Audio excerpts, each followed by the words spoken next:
minutos, vamos falar sobre o segundo ciclo de debates dos seminários Cultura e Democracia, começou ontem, vai até sexta-feira, período também que se comemora o Dia Internacional da Democracia no dia 15 de setembro. É o seminário A Cultura se Manifesta, que pode ser acompanhada pela página culturaedemocracia.org.br. A gente vai falar sobre esse assunto com o Juca Ferreira, ele que é sociólogo, presidente do Instituto Cultura e Democracia e ex-ministro da Cultura por 2 vezes. Olá, Juca, bom dia, seja bem-vindo. E eu acho que o Juca não está no ar, hein? Infelizmente, ele estava comigo nesse momento, mas eu acho que a ligação dele, a conexão dele deve ter caído, infelizmente. E acho que eu tenho que passar para você, Glauco, até que a nossa querida Nama Nunes faça contato novamente com o Juca Ferreira. Vamos ver se ele está aqui, acho que ele está, acho que ele voltou agora. Oi, Juca, agora sim, bom dia. Bom dia.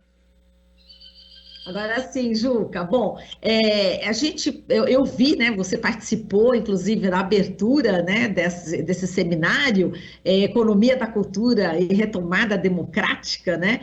A gente está vivendo, como você disse, né, tempos sombrios, momentos difíceis, e é preciso fortalecer a inteligência, a reflexão, o debate, justamente para a construção de alternativas. Eu gostaria que você falasse sobre a importância, né, da gente ter aí uma economia da cultura forte no país, e esse é o momento para a gente aprofundar a discussão, como você disse, né, Juca? Bom dia, Marilu. Eu participei, eu que propus esse seminário e sou um dos curadores do seminário. Nós montamos uma programação, esse já é o segundo ciclo, para ir tratando de temas importantes para a cultura, para a democracia, e que é importante que as pessoas conheçam, as pessoas que pensam esses temas, conheçam as formulações, as preocupações. Ontem eu fiquei encarregado de abrir o seminário, além de eu coordenar a mesa, abrir o seminário como uma intervenção sobre cultura e economia. O Brasil está descobrindo a economia da cultura, ela já existe há muito tempo, em torno de 6% do PIB brasileiro é produzido pela cultura, emprega mais de 6 milhões de pessoas, está em crise porque o governo Bolsonaro é inimigo da cultura e pela pandemia também, mas é uma área importante, mas economicamente nós tratamos do assunto no Ministério. O cinema brasileiro, quando o Lula assumiu, a gente fazia menos de 10 filmes por ano. E estamos fazendo perto de 150, ganhando prêmio nos grandes festivais. Então, é uma construção de economia da cultura. A economia da cultura não pode ser desligada da função principal da arte e da cultura, que é produzir significado, fazer com que a gente compreenda as coisas, levantar questões que normalmente o cidadão comum não levanta. Então, a arte e a cultura têm uma função importante e tem essa dimensão econômica. Minha preocupação, a minha fala refletiu isso, é que tem muita gente falando de economia da cultura, mas falando de uma forma economicista, sem compreender de que a economia da cultura precisa dialogar com a função principal da cultura. Senão ela vampiriza todo o processo cultural, esvazia de significado e banaliza a arte e a cultura. Essa preocupação redunda na necessidade de regulação, que o Estado financie e fomente as atividades econômicas da cultura, mas com a compreensão dessa necessidade de combinar o valor de uso com o valor de troca. O valor de uso é a finalidade principal da arte e da cultura, que não pode ser banalizada. E valor de troca é a dimensão da arte e da cultura, dos bens culturais, como parte da economia. Exato, e tem a função social, não é isso? Da cultura, da arte, e o Estado, justamente como você falou, deve proporcionar um ambiente propício justamente para que essas manifestações sejam colocadas, né, em prática. E garantir o acesso pleno, né? Infelizmente, no Brasil, existe quase que um apartheid cultural. As comunidades fazem cultura, procuram se informar, mas o IBGE nos deu, na época que eu era ministro, uma série de números muito preocupantes. Pouco mais de 5% dos brasileiros, 5%, entrou alguma vez na vida no museu. Só 13% vai ao cinema. A quantidade de livros lidos per capita ano é 1,7 livro per capita por ano. É menor do que os países pobres da América Central. Então, é preciso desenvolver culturalmente. O país ganha quando a cultura está ao acesso de todos. E a gente pode não só realizar a condição humana de todos, como pode prepará-los para o século XXI, para entender o mundo complexo que a gente vive. Então, a cultura está se deslocando para ser uma política estratégica, mas ainda não é. É preciso de recursos, é preciso de um ministério com capacidade de desenvolver essas políticas. Exato, e Juca, justamente essa questão, né? O campo cultural, ele é um campo vasto, tem suas particularidades, realmente existe investimento aí no mundo inteiro, e você apontou para uma preocupação bastante pertinente, que é justamente a gente não ficar de costas para a América Latina, né? Quer dizer, o Brasil ser também um país onde pudesse integrar exatamente a América Latina, como você falou também, países de língua portuguesa na África, a Espanha e também o Portugal, essa visão, né, mais global. Eu queria que você falasse da importância disso, né, da gente fortalecer nessas raízes. Olha, sob todos os pontos de vista, o Brasil precisa aprofundar suas relações com os países irmãos da América Latina. Uruguai, Argentina, Colômbia, Peru, Chile, todos, e indo até o México. A língua, o espanhol e o português são línguas irmãs muito próximas. Se a gente absorve conteúdo cultural em inglês, imagine em espanhol. E é possível integrar Portugal e Espanha e os países africanos e a gente criar um grande mercado cultural, facilitar a circulação de obras e produtos culturais, que hoje é muito difícil. Uma das queixas que eu mais recebia como ministro eram os artistas dizendo que levaram suas obras para expor em algum lugar, na volta a alfândega retinha a obra. Não conhecia os funcionários da alfândega, não conhecia a legislação que facilita a circulação de bens e serviços culturais. Então, é preciso construir um ambiente de coprodução, um ambiente de... E a gente vira o terceiro maior mercado do mundo. Então, isso não é pouca coisa. Basta da gente depender só do agronegócio. A economia brasileira precisa ser diversificada, entrar economias de alto valor agregado, e a economia cultural é uma das economias com maior valor agregado. Ela é democrática, porque às vezes o cara não tem uma escolaridade completa, mas sabe fazer música, sabe tocar, é um ator de teatro. Então a gente precisa compreender de que a economia da cultura vem para somar e ampliar o repertório da economia brasileira. E os latino-americanos, os países de língua portuguesa, estão de portas abertas para a gente construir algo. Agora, não pode ser só retórico, porque, às vezes, nessas relações internacionais, a tendência é construir retórica, declarações de amor eterno, mas não desenvolve nenhuma política real, não propõe nenhuma medida real de aproximação, de realização. E para construir um mercado comum, dá um trabalhinho. Acho que a gente tem que afinar as legislações, os sistemas regulatórios, criar um sistema de fomento e incentivo para os países que forem participar.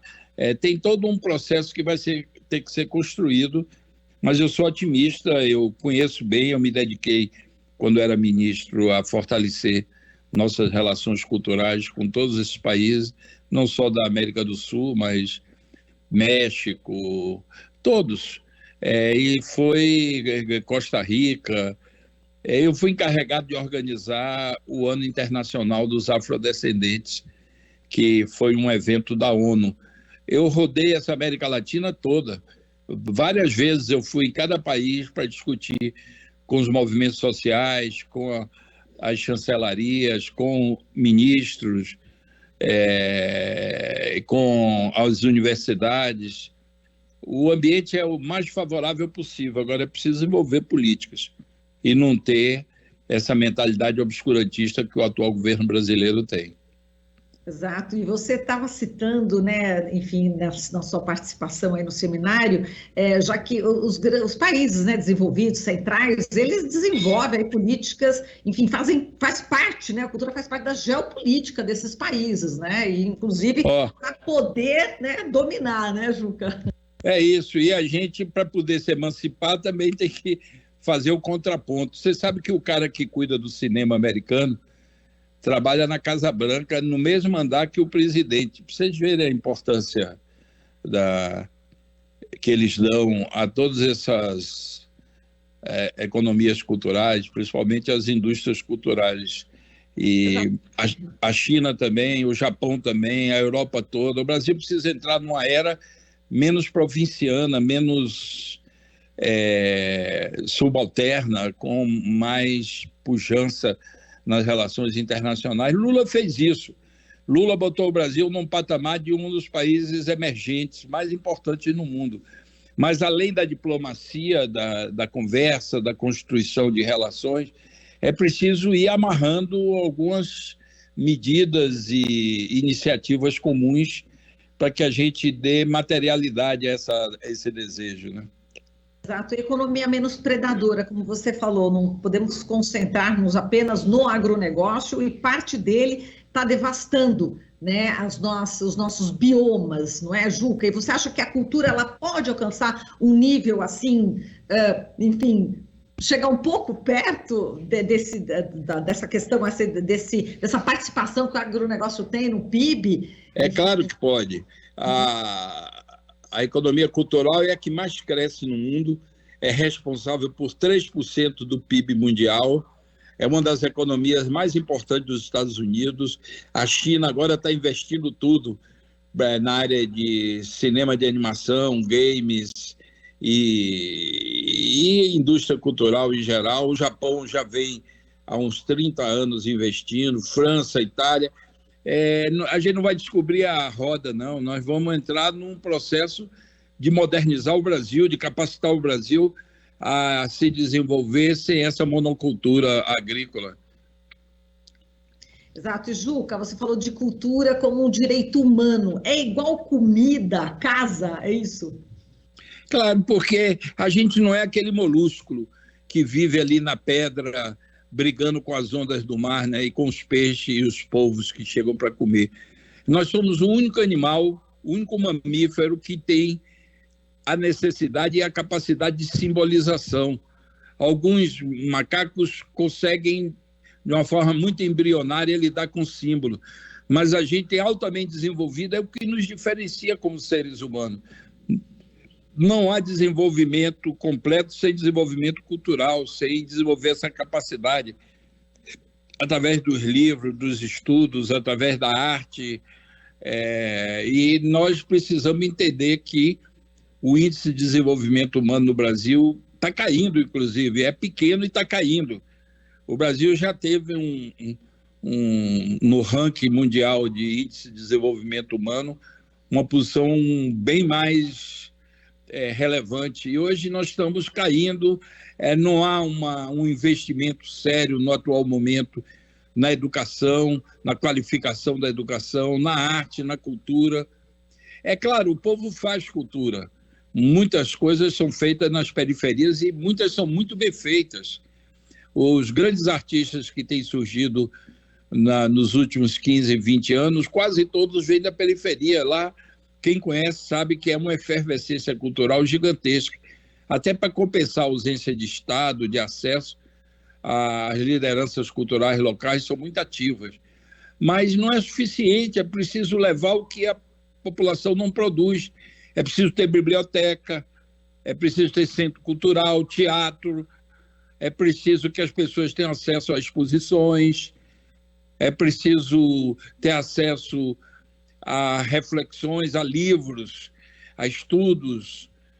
Ou seja, o Brasil abrindo essa porta na direção da sua base social, vai ser uma revolução no Brasil.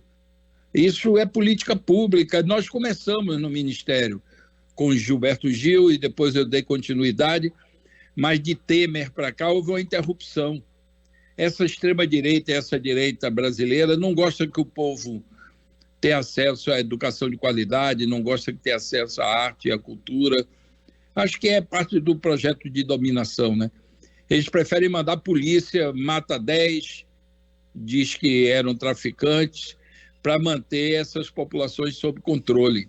É preciso mudar esse parâmetro. Não há democracia possível convivendo com essa inflexão violenta e desumana do Estado brasileiro. E a ação do Estado é feita em nome de todos. E é preciso combater isso e substituir isso por uma relação positiva de disponibilizar acesso à cultura, à educação de qualidade. A gente tem que construir uma base de igualdade no Brasil que possibilite que todo o povo brasileiro possa se desenvolver, e a cultura é central para isso. Eu queria repercutir contigo, eu queria que você falasse do seminário, né? Quem mais vai participar? E depois eu quero também uma palavrinha sua em relação à morte, né, de Jean-Luc Godard, né? Ele que faleceu aos 91 anos, enfim, diretor de Acossado de 1960, O Desprezo de 1963, rompeu paradigmas, né, do cinema mundial. Enfim, fala do seminário e também queria a repercussão contigo da morte, né, de Jean-Luc Godard. Esse seminário é uma proposição do Instituto Cultura e Democracia.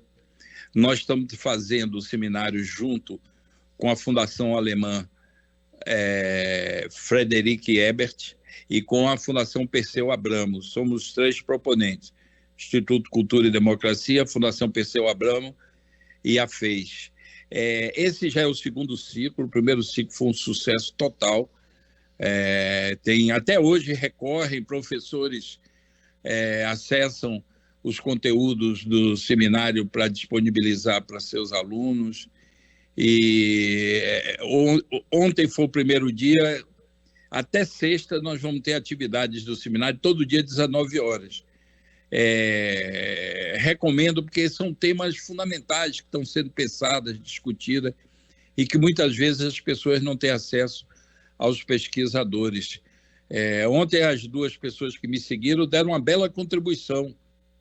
Carlos Paiva falou de como amadureceu o Brasil para a gestão cultural, como os municípios e estados estão conseguindo produzir políticas públicas locais importantes. E quanto à morte de Godard, Godard é um cineasta fundamental. Ele é responsável por um grande desenvolvimento da linguagem cinematográfica. Era de difícil compreensão. Eu me lembro, eu tinha 16 anos, começava a me interessar por cultura e arte, e eu ia assistir todo sábado de manhã às sessões do Clube de Cinema da Bahia. Tinha um cara genial, Walter da Silveira, foi um professor que abriu as portas do cinema para Caetano Veloso, para muitos dos grandes artistas baianos. Você encontrava lá assistindo os filmes. Eu tinha 16 anos, às vezes o filme era impróprio para 18 anos, mas eu contava com a benevolência do porteiro. Ele olhava para mim e fazia assim com o dedo, como se dissesse: eu estou sabendo que você não tem 18 anos. E eu adorava os filmes de Godard, porque toda vez que exibia um filme, tinha depois um debate. Traziam Cacá Diegues, traziam Arnaldo Jabor, Glauber Rocha. O Walter da Silveira era um homem muito prestigiado na área de cinema, era uma autoridade, um estudioso, e ele conseguia trazer, e o debate às vezes era melhor do que o filme. Melhor no sentido de que eu não entendi o filme, mas o debate abria as portas. E Godard era enigmático para todos. Godard era um desbravador de linguagem, e os filmes deles eram muito densos. Eu me lembro de uma cena que eu nunca esquecerei, acho que é da Chinesa, um dos seus filmes mais assistidos. A mãe está lavando o prato e uma filha de uns 10 anos do lado, e a filha pergunta: minha mãe, o que é linguagem? Ela olha, não para de lavar o prato, não, olha para a filha e diz: linguagem é a casa que a gente mora. Eu fiquei pirado com essa cena do filme, porque é uma cena conceitual. Ali a semiótica era exposta de uma maneira muito simples e com a possibilidade de que a gente compreendesse que a gente vive no mundo dos signos, dos significados, da linguagem, e que ela permeia tudo. Inclusive, nossa relação com o nosso pensamento só é possível graças à linguagem. E eu só fui entender aquela cena do filme anos depois, quando eu já vivia exilado na Suécia. Eu fui ler sobre semiótica, que era uma área que eu tinha lido pouco. Eu me dediquei mais à sociologia, à teoria econômica, à filosofia, e a semiótica ficava batendo na minha porta, querendo fazer parte dos meus conhecimentos. E eu li muito Ferdinand Saussure, os americanos, a escola francesa. E quando eu li Ferdinand Saussure, eu parei e pensei, eu devia ter entrado na linha da semiótica. É fascinante. Tão fascinante quanto Marx, que desbravou uma série de aspectos da vida social, a semiótica também abre um campo de compreensão. E aí aquela cena de Godard, para você ver, eu tinha 16 nessa época, eu tinha 28. Mais de 10 anos depois, a cena do filme de Godard estava na minha cabeça, e eu lendo sobre semiótica, eu entendi aquela cena. Ele não tinha essa preocupação de ser didático, pelo contrário, ele era um desbravador. Ele se utilizava da linguagem cinematográfica, da linguagem visual, de uma maneira impressionante, e possibilitou e acabou influenciando todas as gerações futuras de cineastas. Hoje você assiste um filme sobre dinossauro e está lá um artifício de linguagem que foi Godard o primeiro a utilizar. Então, ele é importantíssimo, é uma perda para a humanidade. E desde o ano passado ele vem dizendo que estava cansado, que queria se aposentar, mas ele ia morrer em pé mesmo, produzindo, refletindo, e é um grande cineasta, uma grande referência que nós temos que recorrer sistematicamente, porque graças a diretores como ele, o cinema adquiriu um estatuto de arte complexa e plenamente desenvolvida à altura das outras linguagens. Muito obrigada, Juca. A gente agora encerra a nossa entrevista convidando, todos que estão acompanhando aqui a participarem, enfim, acompanharem esses seminários Cultura e Democracia. Nós temos aí a Cultura se Manifesta, esse seminário que está na página culturaedemocracia.org.br. Acompanhe. Está realmente muito interessante. Juca, muitíssimo obrigada. Um forte abraço para você, meu querido. E muito prazer em falar contigo e até uma próxima. Obrigado. Sempre que me chamar, eu venho, que eu gosto dessa programação de vocês. Abraço, Marilu. Abraço aí para a turma toda e boa sorte aí no trabalho de vocês. Você está ouvindo Jornal Brasil Atual. As notícias que os outros não dão.